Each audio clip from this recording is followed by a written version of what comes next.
I heard someone say, I'm not sure who it was, that going through a divorce is almost worse than going through a death of a spouse, because if it was a death, then there's nothing you could have done about it. And so you don't have any blame or shame or any of those feelings. But if it's a divorce, it's still the death of your marriage, and extremely hard to go through. And you always are left with this feeling that there could have been something I could have done differently, or what could we have done to save our marriage? And you feel that shame and regret. And I just want to talk about some of the ways that we get through really painful things like divorce. You don't just get over it. You never get over it. It's like when you lose a friend or a loved one and who died, you will always miss them. You'll always be sad that they left and they're no longer here. Always grieve them. And that's the same thing as a marriage. But as time goes by and you get through things, it gets less and less. And I wanted to read a portion of my book. When we focus on the pain from our past experiences, it promotes more suffering. When we focus on what hurt us, we hurt more. But when we focus on the lessons, the suffering can subside and we can then transform. Every relationship that ended has taught you something. Every situation that caused you pain has taught you a valuable lesson. All of the pain you have gone through has made you the amazing, gorgeous, wonderful woman that you are today. You wouldn't want to change any of it, because then that would change everything. And so how I got through the hardest thing I've ever had to go through, I wanted to share some of those things. And the first thing that helped me the most was doing the exercise, the letting it go exercise that I write about in my book. And really, it's really focusing on what you appreciated from the relationship, and then what you resent about the relationship, and then what you regret. So it enables you to write down every single thing and get it all out, because I think that the number of resentments that I had really surprised me. I couldn't believe I had resented so many things. I had so much blame and so much anger. I blamed everything on him, and I didn't take any responsibility for myself until years later. But a shit show I was back then. I was just a young kid. I met him when I was 22, and I had no business getting married. I had no communication skills, and it was a disaster waiting to happen. So I took responsibility for myself, and by doing that exercise.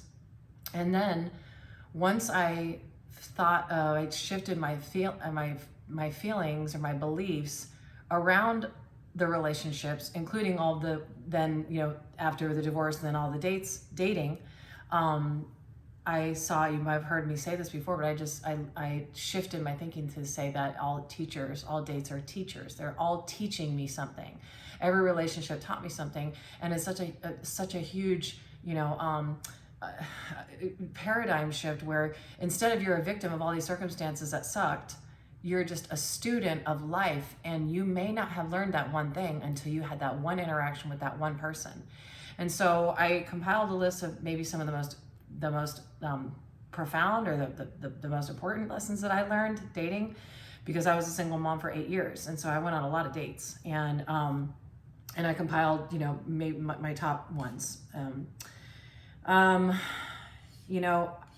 First of all, everything that we're learning dating is helping us get crystal clear on what we want to attract. So some of the teachers are putting us into our life to teach us what we don't want, and some of the teachers are putting into our life what we do want. And once we realize either of those two things, we have to write it down on our soulmate list, because once we get it on writing in front of us, and we read it and edit it and change it and focus on it every single day, the more we do that, the more we get closer to manifesting what we want. It gives us literally one step closer to the love of our life, the relationship that we've always wanted. And we couldn't get there until we learned all these lessons. Number one, sex is not love. And I don't know why that was so hard for me to figure out. Sex is just sex. Sex is great. You want to have sex, go have sex. It's great. That is not love. And I had this belief my entire life that men only wanted me for sex. They didn't want to talk to me. They didn't really want my companionship. They didn't want my friendship. They didn't really want anything. I was just a means to an end. I was the only reason why they wanted to be around is to get the one thing that they wanted. I believed that for a long time, and I hated that. And I kind of hated men, but I also I had such low self-esteem that I had to have an attention from a man to feel good about myself. So only if someone else from the outside in telling me, oh, you're beautiful, oh, you're hot, I'd fall for all those words, so many times over and over and over again, because I didn't have my own self-worth. So, I would say to anybody, I know sex is great but it's not love. Don't confuse it for love. And don't think that because he wants to have sex with you, he loves you. And you don't know him. He doesn't love you. He's not going to call you. He never will. And it's a big distinction that I had to learn the hard way. Number 2, love is an action verb. I believe it's his actions. And why? Because I've been sold a bill of goods so many times. I don't even want to talk about it. How many times? I wanted that person to be, so great. And I wanted him to be the one, or I wanted him to, I wanted him to be the person that he's pretending to be. That's why I call them all teachers, because once I believed all of their words, but it's really just the actions that tells you he loves you. As long as you fall for flattery, you're going to always fall for the next person that's giving you some attention, and you're going to fall for imitation love over and over and over again. It's only real love if you see his actions, and as soon as his actions show you something that tells you that your values are not the same, like he's not that kind and compassionate, he's not really that caring. I was dating a teacher when I got sick, and he's like, oh, well, I'm sorry. He was like laying on his couch, watching whatever, drinking whatever, and he didn't even offer to do anything. He didn't even offer to swing by, give me a hug, nothing. He didn't have the, freaking energy or decency to get his ass off the couch. He had no desire. So I immediately, went through that. I immediately fired him after that. But it was, a tough one, because he said all the right things, and he could have been awesome. I think that's really the problem. The part of the problem with me is that I just thought, well, everybody can be awesome if they want to be. But they don't. If they don't want to be awesome, they're not going to be awesome. And so I immediately wrote to my soulmate list. My soulmate, cares for me, my well-being, and if I'm sick, he'll bring me, food or medicine or, whatever, he'll come over. I added that to my soulmate list. So I was refining what it is that I wanted in a relationship so that I could attract one. And that's exactly what happened. One time I got vertigo so bad when I was in a yoga studio, and I couldn't stand up. I couldn't walk by myself. I couldn't stop vomiting. And so because I was at a place of business, they called the fire department, so there's like, I guess 6 or 8 firefighters in this bathroom, girls' bathroom in the yoga studio, and I'm on the floor in front of the toilet, hugging the toilet, and he's like, ma'am, could you take a nauseous pill? And I was like, I can't even, why are you asking me that? He's like, all right, I'm gonna give you a shot. He was like practicing. I could tell he's like this young kid. He was practicing. He was so excited. He had like a patient in an emergency, and it was so cute. And then I just kept vomiting. And then he gave me the shot, and then he's like, ma'am, are you pregnant? Is there any way you could be pregnant? And I was like, I don't think so. I don't know. I'm like, I couldn't even think straight. I'm like, wait a second. My husband's had a vasectomy and I'm on my period. There's 0 chance, I think. I think that's 0 chance that I'm pregnant. He's like, okay. And, he wheeled me away. I spent the rest of the day in the emergency room, and all I wanted was my phone, because my phone was in my car. I said, please go get my phone so I can call my husband. They didn't give it to me until I got like all the way to the place. My eyes are closed. I'm puking all over the place. And it was horrible. But once I called him and I said, I need you, he literally flew there, and he was there in 5 seconds, probably broke every law known to man, ran out of his meeting, and then he sat by my side for hours and hours and hours. It took hours to get out of there. I don't know if you've ever been to an emergency room, but you're not getting out in less than 5 hours, no matter what's wrong with you. So, but that wasn't it. I couldn't drive or function for like 3 days straight. So he went and picked up the kids, he took care of dinner, driving him to school, home, whatever it is that needed to be done. I was out of it and in bed for 3 days until I finally the world stopped spinning. And so I'm glad I had that experience with my last teacher, because that led me to add that to my soulmate list and attract a person that would take care of me and whose first priority was my care and well-being, because it's true. That's what I attracted. That's what I have right now. So that really comes to number 3. You're always going to attract who you are and not who you want.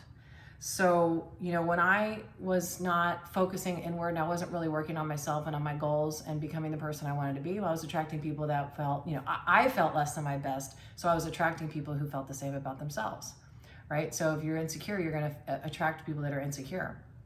And, I was very, I had my kids 95% of the time, their dad worked out of town, out of the country for a few years.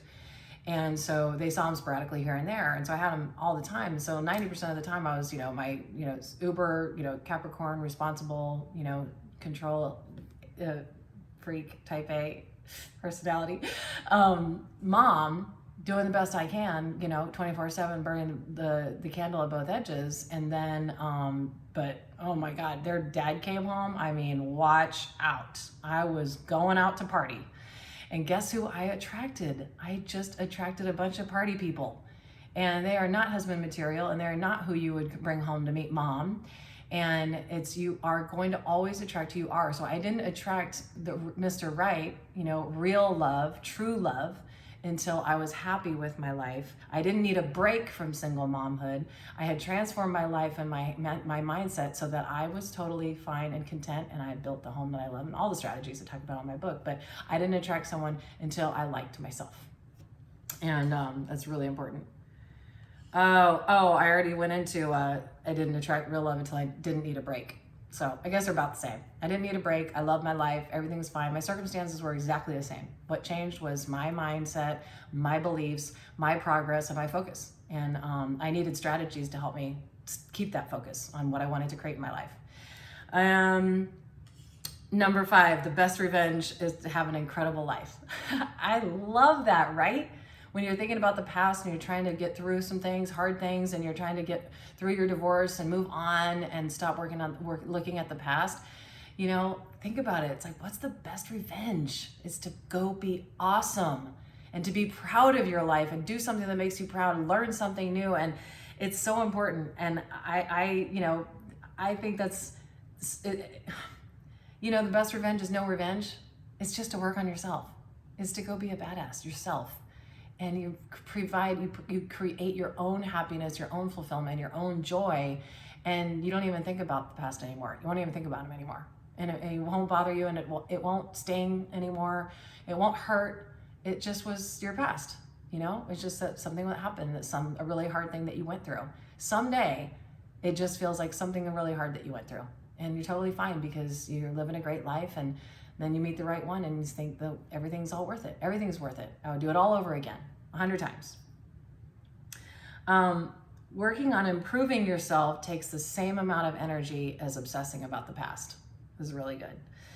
Because I've wasted so much time belaboring and going on ad nauseum about my ex. Like I said, I blame everything on him. I wasted so much time and energy, and I'd get together with my girlfriends and we'd be bitching and moaning, and they'd listen to me and go on and on and on and on and drink wine and cry. And, I felt, good for like a second, but it doesn't really feel good. It's actually the same amount of energy and time to, go think about ways you can improve. What can I do today? One thing that makes me feel good today. How can I practice self-care?